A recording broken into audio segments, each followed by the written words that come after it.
Hey, Third, you picked up a subject that's been bugging me for pretty much my whole adult life, but not for the same reasons it bugs you. Yet, at the same time, we meet in the middle.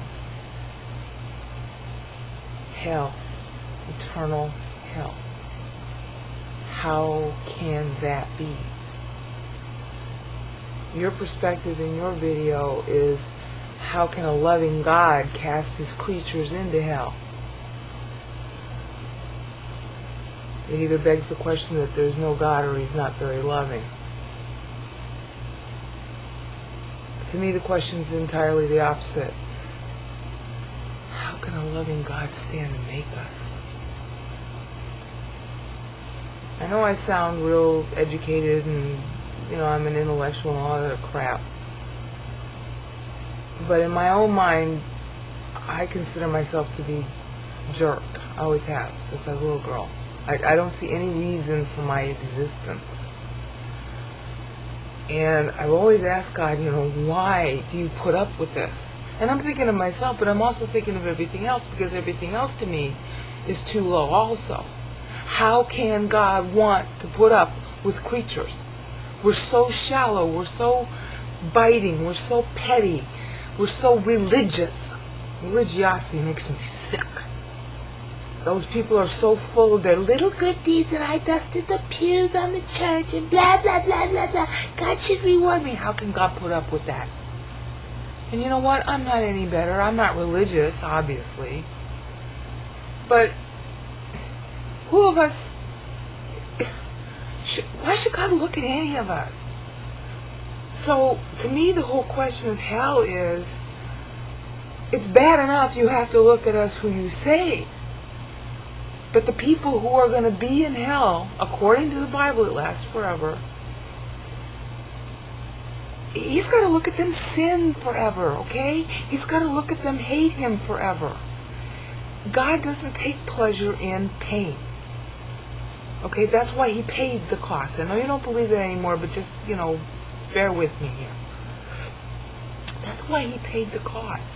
It's basically he's going through the cost twice, and the cross never ends.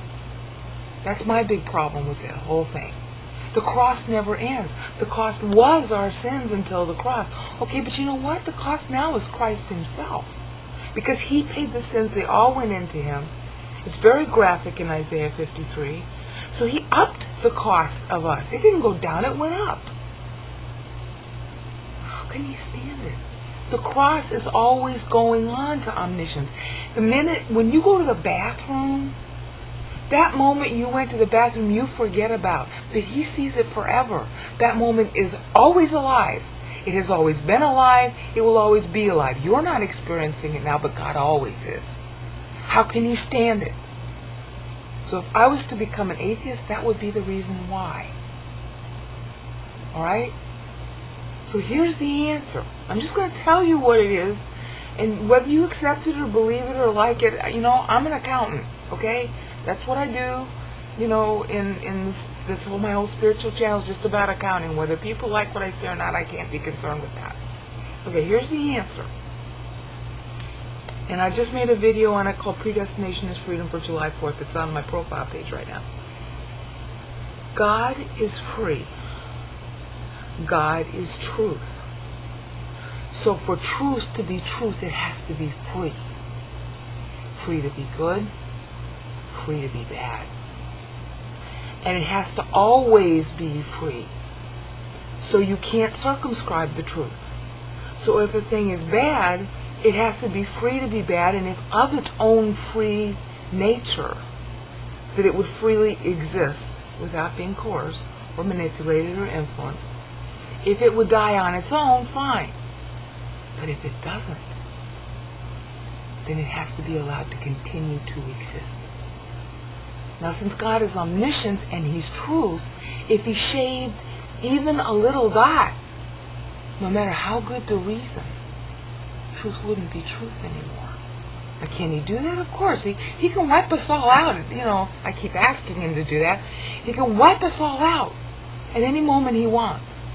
And unlike the religious crowd imagine, God can sin, but he never wants to, because it's not attractive to him. And James 1:13, among other verses, tells you that there's nothing big enough to attract God to sin. It's called not temptable, and they say God cannot sin. Well, that's not correct. The correct is there's nothing big enough to make him want to. Not even all of our suffering, which he suffers more than we do, because you know what? To him, in omniscience, he's been suffering hell for everybody. Well, we don't even know yet. No human being and no angel is ever going to know what it's like to have all that pain. Only God knows. And he's been suffering it forever because he's eternal. It's already, what's going to happen a billion years from now has already been happening to him a billion years ago. How does he live with it? I talk to him about this every day. And the answer is truth. Truth must be free. If there's no freedom, there's no truth. You shave one dot off, it's not truth anymore. And my argument back to him is, sorry if I get emotional about this, but you really hit a nerve here. My argument back to him is, yeah, but if you didn't allow the painful stuff to happen, then you wouldn't experience it. But that's not true. It would be in the what-if class of omniscience rather than in the reality class of omniscience. So it's still happening. And on top of that, it would be a lie. Because it's something that could have happened that God gerrymandered. Better to have a bad truth that's real than a good truth that's fake. Okay? So the way I phrase this in my webpages, because I wrote webpages about this starting from the very beginning. It's called the Thinking Series. What is it? This way. The link will be in the sidebar if you're interested. Okay? Because I spent 7 years writing that out. It's better that it be free and bad than not free, because then it's a sham. It's better that it be free and whole than one dot shaved, because once you start shaving the dots of pain, no matter how good the reason, where do you stop? Now, Satan made this very argument to God. This is why he rebelled, actually.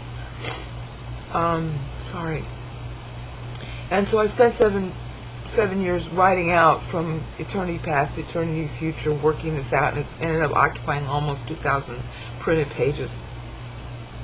And that the link in the sidebar was at the start of it. And it basically boils down to that, really.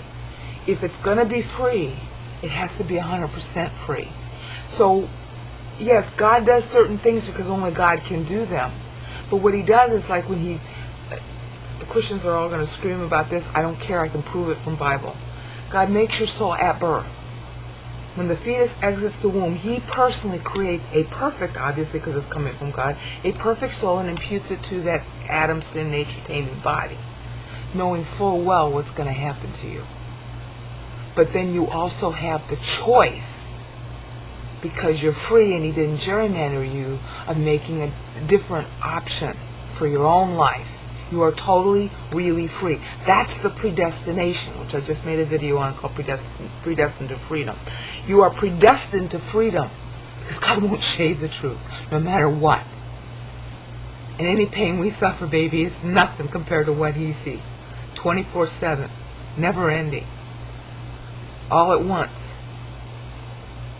And he foreknows. When he put the soul that became Hitler into that body, he foreknew what was going to happen. But if he didn't do it, he'd be shaving the truth.